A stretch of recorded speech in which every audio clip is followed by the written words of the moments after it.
Play Bristol City in the 3rd Division in front of an estimated crowd of 10,000. The last time the two clubs met in the league was back in 1984, City winning 1-0 to secure promotion from the 4th Division to the 3rd. Swindon promoted last May, so far this season having a good run, 4th in the table. So City can expect a hard game, and maybe it's the winning team who could be going up.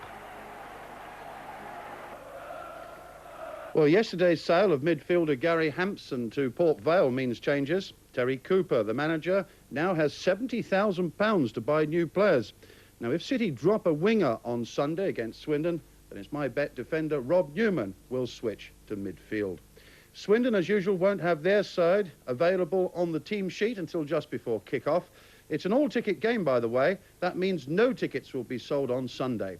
The office at Swindon will be open until 5 o'clock tomorrow night. Swindon Town and Bristol City attracted a crowd in excess of 7,500. Now, it was a typical derby, lots of blood and guts, and for the two defences, a day of nightmares.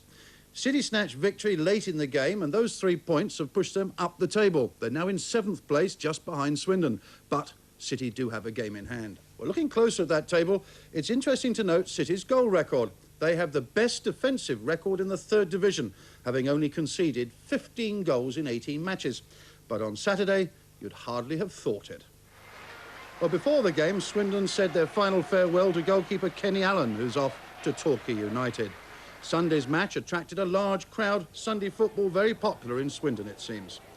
The Swindon's new signing goalie, Fraser Digby, bought from Manchester United, was soon in action, saving this Owen shot.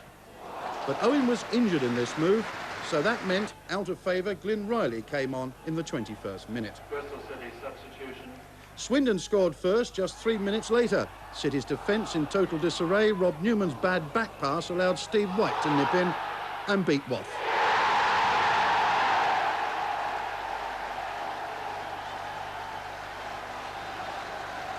Eight minutes later, Brian Williams nearly handed Swindon a second Christmas present. This time, Swindon failed to score, but number 10, Gilligan, should have. City's defence was totally lacking when a Swindon centre found a spare striker. Fortunately, his header was as bad as the defensive work. And just before the interval, Keith Waff pulled off a fine save from this Mark Jones shot. And it really was a cracking save. So after 12:15, half-time was called, Swindon ahead by a single goal. Swindon's offside trap went badly wrong 7 minutes into the half. Norman found David Moyes free in the box, his centre drilled home by Steve Neville.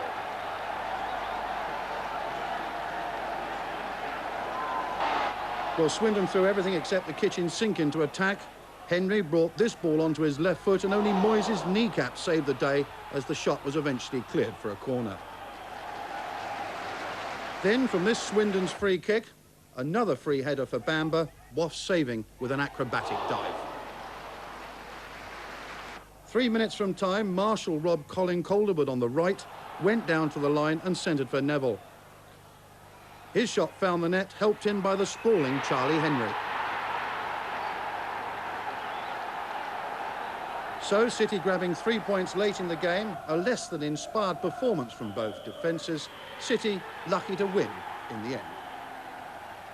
Well, Swindon manager Lou Macari afterwards criticised his defence, saying, if you make mistakes, you expect to be punished. And they really were, weren't they? Victory at the county ground against the run of play. And yesterday morning, Bristol City went there and returned with 3 points, but only just, as Andy Knowles reports. City in yellow shirts was soon under siege. Steve White's harrying forcing John McPhail into a poor back pass, only for Jimmy Gilligan to find the angle too acute. In a one-sided first half, City's only effort came from this fine through ball by Steve Neville, which puts through Gordon Owen, whose shot is beaten out by Fraser Digby. That, though, was Owen's last piece of action before limping out of the game with an ankle injury. Swindon's constant pressure, allied to City's defensive failings, produced a goal midway through the half. Newman and McPhail getting in a pickle, leaving Steve White with an early Christmas present of a 6th goal of the season. City's over-generous defence almost made a gift of a second Swindon goal soon after. Only this time, neither Charlie Henry or Gilligan were able to capitalise on City's shortcomings. But it took a fine save from Keith Waff to deny Swindon just before the interval. Mark Jones' drive bringing the very best out of the City keeper. After the break, though, it suddenly became a very different story. 6 minutes gone and City were back on level terms. Newman's free kick beats Swindon's offside trap and finds David Moyes unmarked, and his low cross is well turned in by the informed Neville. 2 minutes later, City almost grabbed a second following Gary Marshall's corner. The Swindon defence failed to clear and Newman's drive just clips the crossbar. As the match wore on, it looked increasingly like each side settling for a point, but Town reminded City not to take anything for granted. Jones' free kick finds Dave Bamber, whose header forces Waff to tip over. But then 3 minutes from time, City plundered the winner. Marshall's cross finds Neville unmarked and his shot bobbles past Digby and the despairing lunge of Henry to give City victory and condemn Swindon to their first home defeat since losing to Rovers 6 weeks ago. The Bristol jinx clearly lives on. So Swindon slipped to 6th place as a result of that. Bristol City move up just 1 place behind, ahead of Mansfield on goal difference.